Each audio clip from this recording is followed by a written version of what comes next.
irmãos, estamos aqui para mais uma devocional do nosso boletim. Temos sempre trazido devocional num salmo, né? Temos feito essa sequência. Estamos aqui no salmo de número 35, é um salmo de Davi, e o nosso título para este devocional, para essa devocional, é Como Reagir à Ingratidão. O verso base nosso é o verso 12 desse Salmo 35. Diz assim o verso 12: Pagam-me o mal com o bem, o que é desolação para a minha alma. Poucos ferimentos de alma, nós temos muitos ferimentos, muitos têm a alma muito machucada com muitas coisas, com muitas situações, com muitas lembranças. Mas um dos ferimentos mais dolorosos para a alma é, sem dúvida, a ingratidão. Isso é algo que machuca muito as pessoas, que machuca muito a vida da gente. Muitas pessoas passam suas vidas amarguradas por ter sofrido algum tipo de ingratidão. Vários personagens bíblicos sofreram com essa situação. Samuel, por exemplo, ele, quando se sentiu rejeitado pelo povo, o povo pedia um rei, e para ele isso o magoava, isso o amargurava, isso deixou ele aborrecido. E foi Deus mesmo quem o confortou, dizendo que na verdade não foi ele, Samuel, que foi rejeitado, mas sim o Senhor, para que não governasse, para que não reinasse sobre o povo. Isso está lá no primeiro livro de Samuel, capítulo 8. Temos ainda outros exemplos. Moisés foi um homem que deu a sua vida para tirar o povo do Egito, que abria mão da sua própria segurança, se colocou diante de Deus no sentido de: olha, se o Senhor for fazer algum mal contra o povo, faça contra mim, mas sustenta esse povo. No entanto, Moisés também sofreu por conta dessa ingratidão. Contra ele se levantou certa vez Coré, Datã e Abirão, numa rebelião contra ele, querendo liderar, achando que ele que fazia questão de ser o líder. Isso está lá em Números, capítulo 16. Como se não bastasse, a própria irmã de Moisés, Miriam, e com o apoio de Arão, que era o irmão dele, braço direito dele nessa missão de tirar o povo do Egito, mesmo Arão acabou se juntando com a sua irmã também e se rebelaram contra Moisés, dizendo que é como se Moisés tivesse a intenção de ter a primazia sobre o povo. No entanto, era Deus que o colocava ali com o objetivo de tirar o povo do Egito. Enfim, ingratidão é algo que muitos sofrem, tantos já sofreram. O Senhor Jesus foi alvo da ingratidão.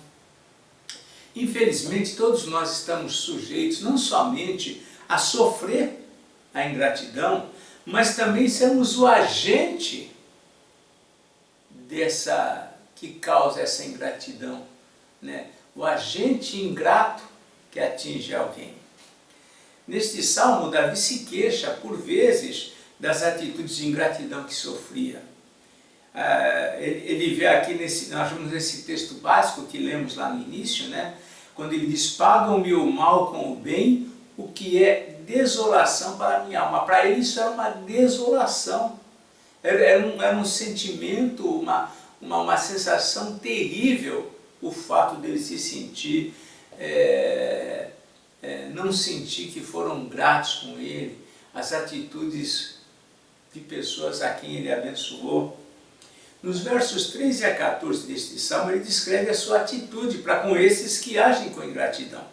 Ele escreve lá: estando eles enfermos, as minhas vestes eram pano de saco. Eu afligia a minha alma com jejum e em oração me reclinava sobre o peito. Portava-me como se eles fossem meus amigos ou meus irmãos. Andava encurvado, de luto, como quem chora por sua mãe. Ele sofreu por esses que agora agem com ingratidão. No passado ele havia sofrido, jejuado, se autoafligido até por conta deles, pelo sofrimento que eles tinham. Contudo, diz ele aqui, quando porém tropecei, eles se alegraram e se reuniram contra mim. No versículo 15 ele diz, quando eu tropecei, eles se alegraram. Esses por quem ele sofreu, por quem ele chorou, por quem ele clamou a Deus em favor deles no passado, esses agora se alegram com a sua queda, com aquilo que aconteceu com ele. Nem sempre a ingratidão se manifesta com atitudes diretas, nem sempre a ingratidão é expressa assim diretamente. Ela pode ocorrer através de uma indiferença daqueles que são ingratos. Deveria agir com acolhimento, mas agem com indiferença. Às vezes também agem a ingratidão se manifesta pelo esquecimento daquilo que eles receberam, do cuidado que lhes foi dado, ou ainda pelo desprezo ou não valorização daquilo que receberam. Alguém se sacrificou, alguém se esforçou por eles, mas eles não valorizam isso que foi feito.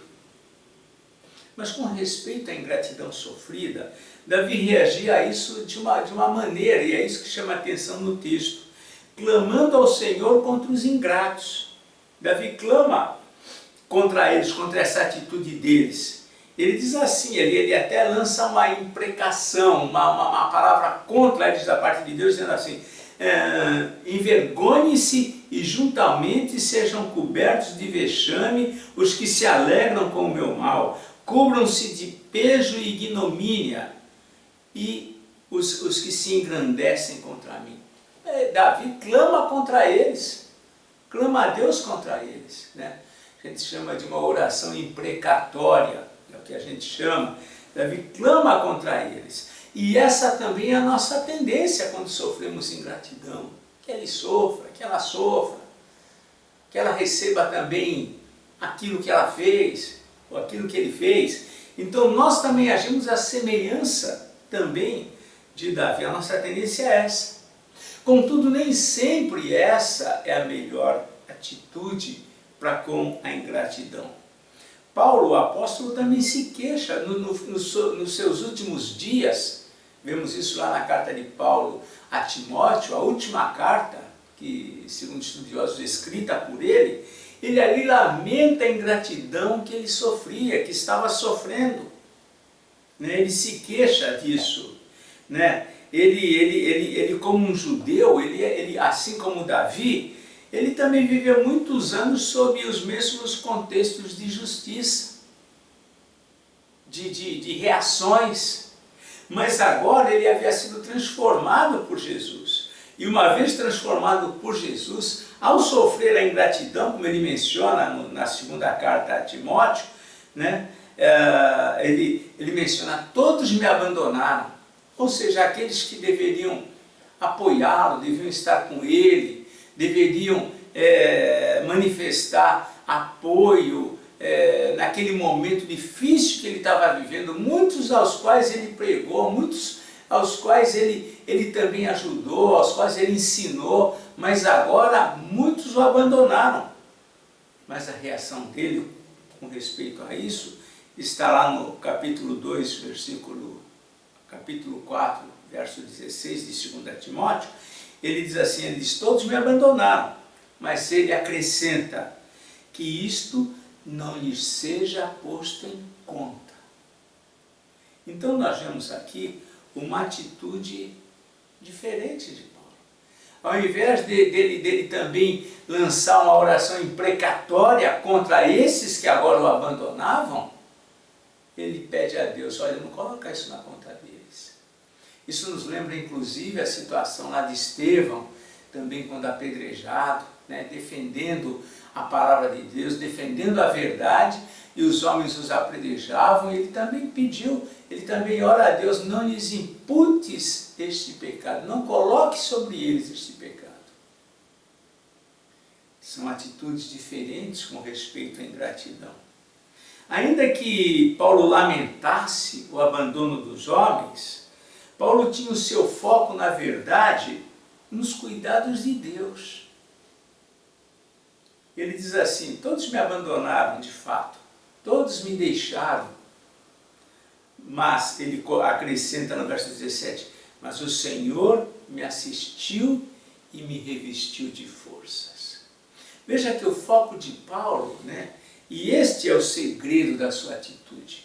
O foco de Paulo não estava na atitude dos homens para com ele, mas na atitude de Deus para com ele. Quanto mais o nosso foco às vezes está nos homens, mais a ingratidão vai nos fazer sofrer. E às vezes pode nos levar a reagir com dureza, a clamar que eles sofram a mesma situação, o revide, a vingança. Soa dessa forma quando a gente sofre ingratidão.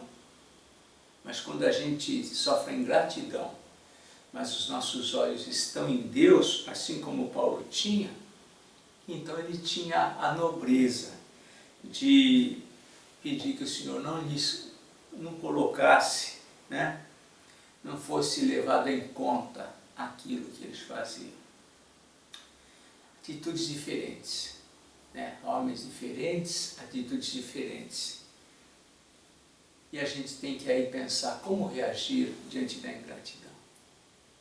Orações imprecatórias ou atitudes nobres, deixando que isso fique com o Senhor, que o Senhor não coloque em conta, mas que o Senhor tenha misericórdia.